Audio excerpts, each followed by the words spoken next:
বিসমিল্লাহির রহমানির রহিম।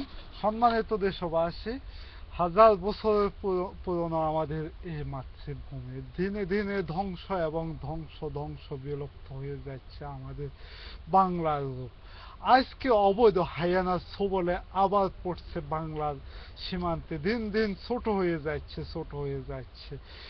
আমাদের প্রেসিডেন্ট জিয়াউর রহমান তালপট্টির জন্য তার জীবন দিতে হয়েছিল, কিন্তু দেশ এবং জাতির জন্য সে আমাদের প্রেসিডেন্ট জীবন দিয়েছে, কিন্তু তারপর এই অবৈধ হায়ানা সরকার বাকশালে রাষ্ট্রীয় সন্ত্রাসী দালালেদের কারণে তালপট্টি আমরা আর ধরে রাখতে পারিনি।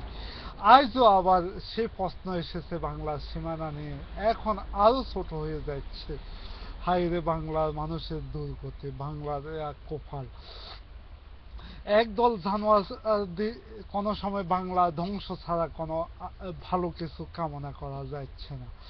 আজকে আজকে ইনো বলতেছে দেশ নেত্রী বেগম খালেদা জিয়ার নামে মামলার কথা, কিন্তু তাদের প্রতিহিংসা এমনকি ধ্বংস দিয়ে তারা কত কত কত হুঙ্কার দিয়ে ইয়ে করতেছে, বিভিন্ন কথা বলতেছে, যেমন একটা পাগল বা বা মাতাল উম্মাদ এরকম কিছু দিয়ে দেশ এবং জাতিকে শাসন করতে চেষ্টা করতেছে।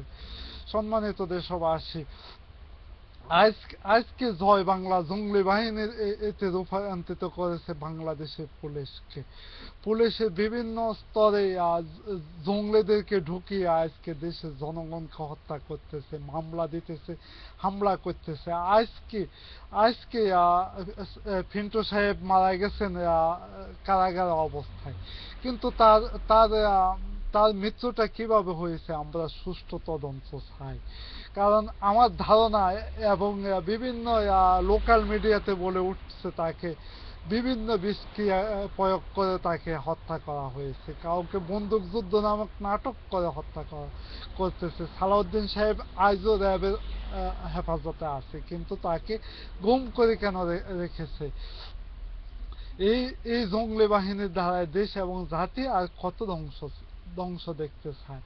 আমরা অবশ্যই এই দেশকে রক্ষা করতে চাই দেশ নেত্রী বেগম খালেদা জিয়ার নেতৃত্বে। আজকে এই নেত্রীকে বারবার হত্যা করার জন্য অনেক ষড়যন্ত্র করেছে, হত্যা, হামলা, মামলা, তারা কি না করেছে।